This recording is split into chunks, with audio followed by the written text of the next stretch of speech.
of thin air here. We're not pulling out and saying the Declaration and the Constitution are inseparable just because we'd like it to be so. This is something well established in history. This is his letter, August 28, 1830, and his letter is referenced to Robert Hayne, but of course it was addressing that debate with Daniel Webster as well. In order to understand, this is quoting James Madison, the true character of the Constitution of the United States, the error, not uncommon, must be avoided of viewing it through the medium of either a consolidated government or of a confederated government, while it is neither the one nor the other, but a mixture of both. And having in no model the similitudes and analogies applicable to other systems of government, it must, more than any other, be its own interpreter according to its text and the facts of the case. From these it will be seen that the characteristic peculiarities of the constitutions are the mode of its formation, the division of its supreme powers of government between states in their united capacity and states in their individual capacities. Now, this was the genius of the Constitution in many ways. It provided a more stable union, so one state can't say, I'm taking my toys and going home over any issue in Congress. Well, you wouldn't have a union longer than a year, maybe not even a month. On the other hand, it is not so consolidated that you can't get out. So Madison is saying, look, it's a mixture of both. There are two kinds of things. You have the states in their united capacity that yield power to the national government, and you have states in their individual capacities that retain all of the rights not expressly given to the federal government. And you have that interlocking of both in such a way that in common law, the way into a covenant is the way out of the covenant. And the way into the covenant was not just by a vote of the state legislature, but also by a vote of the Congress. Therefore, you had an interlocking area. Robert E. Lee understood this. That's why he opposed the Virginia secession, though he would fight for the defense of Virginia, because the North had no right to invade a state either constitutionally. He would defend those rights, but also recognize secession by merely a vote of the state legislature was not fully constitutional either. This idea of an interlocking government was critical, but that didn't answer the whole question.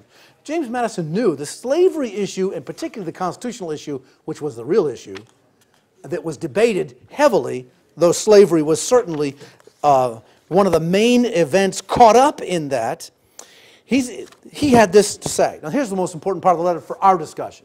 I tell you, this letter is worth the book I'm quoting it from, but this is The Education of James Madison by Mary Elaine Swanson, one of the most articulate books. If you want to know the mind of the architect of the Constitution, James Madison, I highly recommend it. It's on our book table at Plymouth Rock Foundation. But the idea is, this is phenomenal. I'll tell you right now, to me, I learned a few things by going through The Education of James Madison.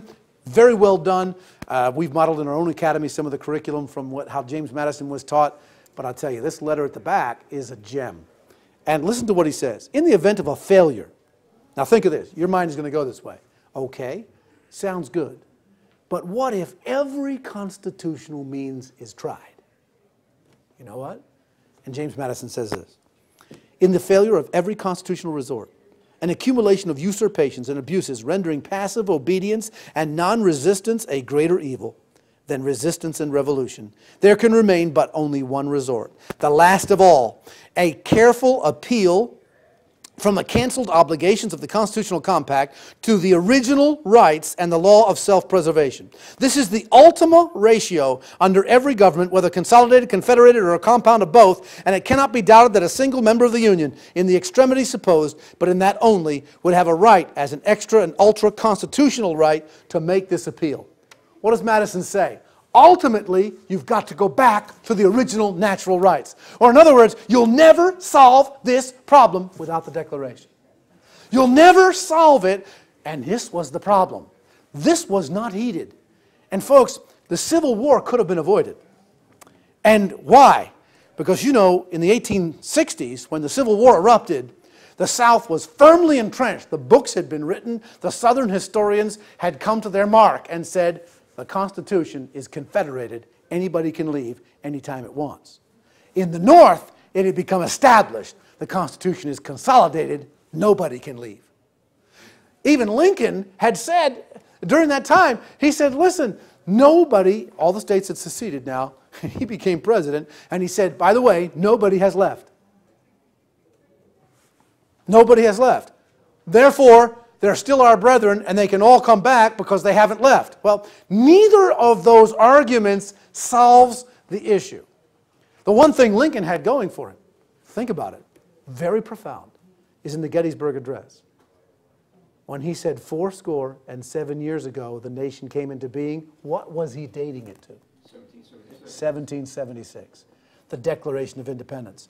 The major flaw. Now, I've studied both, and I study and teach the Confederated Constitution of the Confederate States, and I see improvements that they made over the federal government and the Constitution. However, one major flaw is they do not date, nor do they reference as the foundation, the Declaration of Independence. And one of the reasons for that is you can't maintain the institution of slavery and say all men are created equal. You can't do that. And that which becomes so important during this during this battle. This seminar is not about the Civil War. It's a tremendous discussion. It has never truly been discussed, probably in its fullest way that we should. But the point is this. Most important for you to recognize is the architect of the Constitution, years later, shouts, as it were, through the clouds and says, remember, guys, the Constitution, in and of itself, without the Declaration, you will not interpret properly. I think that's profound. I think that's very, very important. Now, how do we do this? Well, think about this for a moment before I make a couple of other key points. Do you think there's been any effect today? I mean, do you really think there's any modern effect today of the, in essence, divorce of the Constitution from the Declaration? Today, now more than 100 years after the last clarion call of this, the Declaration of Independence is hardly referenced in any Supreme Court decision. It's hardly referenced in anyone debating a bill. In other words, something violated with this.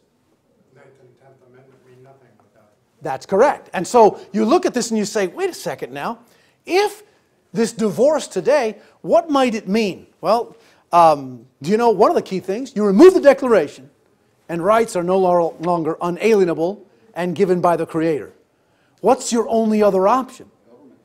Government. And if government gives rights, government can take them away, but worse, government can define them without your notice. Rights get redefined. Wait a minute, when did that word get that definition?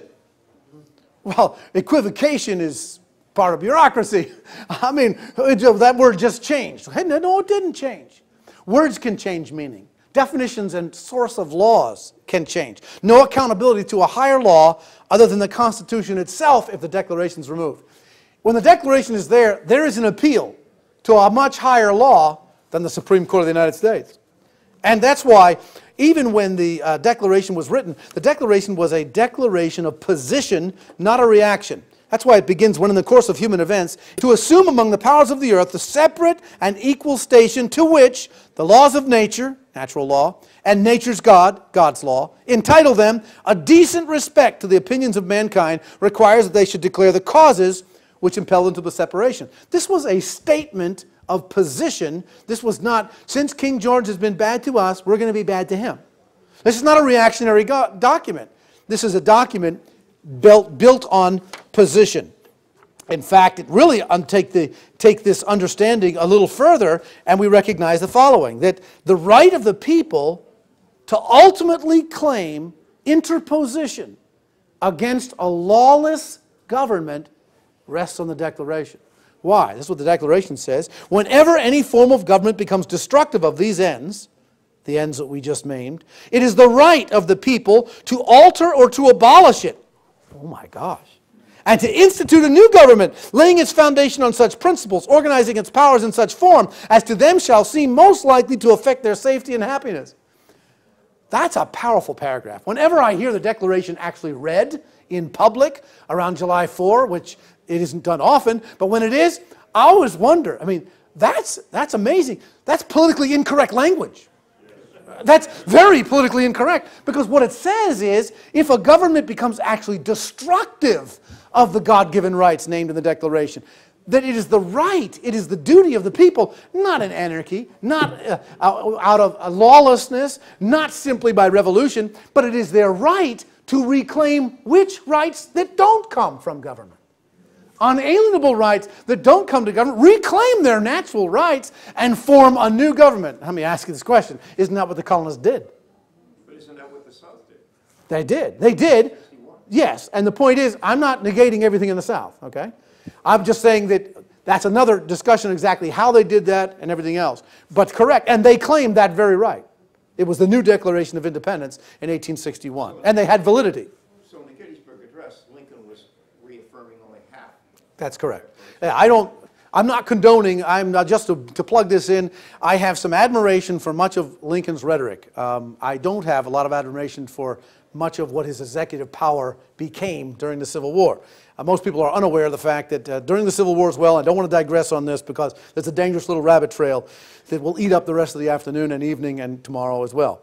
And I've been in a lot of seminars on this, but the idea would be, most people are unaware that many of the national programs that are created outside the Constitution started during Lincoln's administration. So the thing is, we have to recognize both, and it is a mixture. It's well stated that it is a mixture. You have to take both halves. Now, dealing back with this very point, reclaiming those natural rights, reclaiming those God-given rights, again, with the Declaration of Independence, that mainstay, that pillar remains. In short, if you remove the Declaration, it conveniently eliminates ultimate accountability.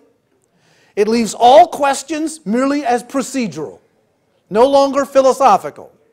And it leaves everything to a technical interpretation of the Constitution.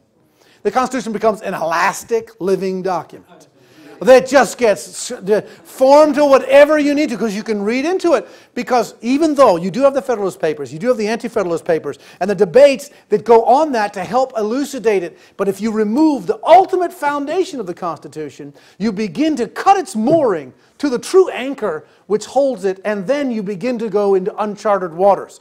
Now, you should be able to understand the Constitution without just reading the Declaration if you read what the original intent is. But you don't understand the original intent of the founders, who had all of that reasoning in light of what document? The Declaration of Independence. Someone said to me and said, well, how come God then is never mentioned as a source of rights in the Constitution? Because they already mentioned it in the Declaration, and they're not redundant people. And how come this is not meant? Most philosophically, it was mentioned in the Declaration, and as we'll soon see, and I need to move right along quickly so you can see a little bit of it anyway, there are tremendous intermingling of the concepts between the Declaration and the Constitution throughout its text. Rights and fundamental law and procedure, security. Our second point would be that the Declaration is like the foundation. The Constitution of the states and the rights of the people are in the middle, and the top would be the federal head. Now, the way this dealt with is following. If you look at it as bottom up, you say, what's the ultimate authority of the Declaration, the foundation? Okay, God. You have the God, immutable laws of nature, and nature's God.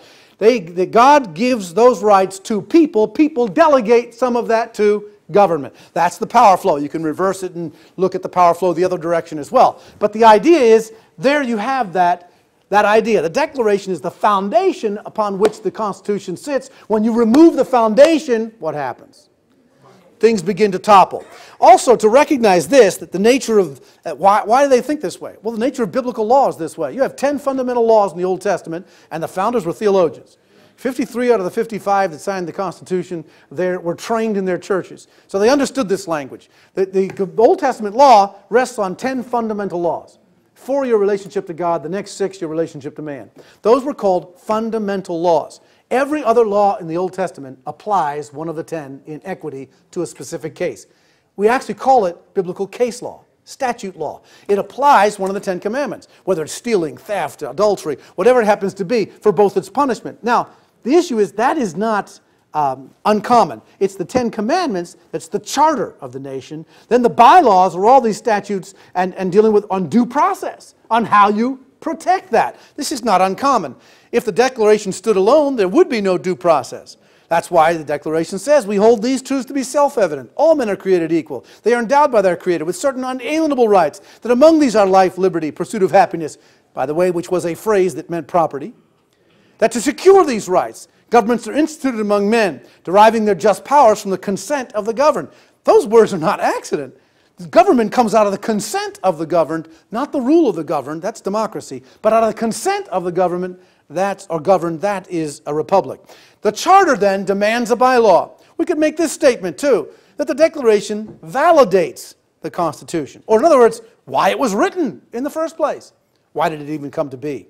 Representation in government is rooted in the equality of the individual. You would not have representation by population.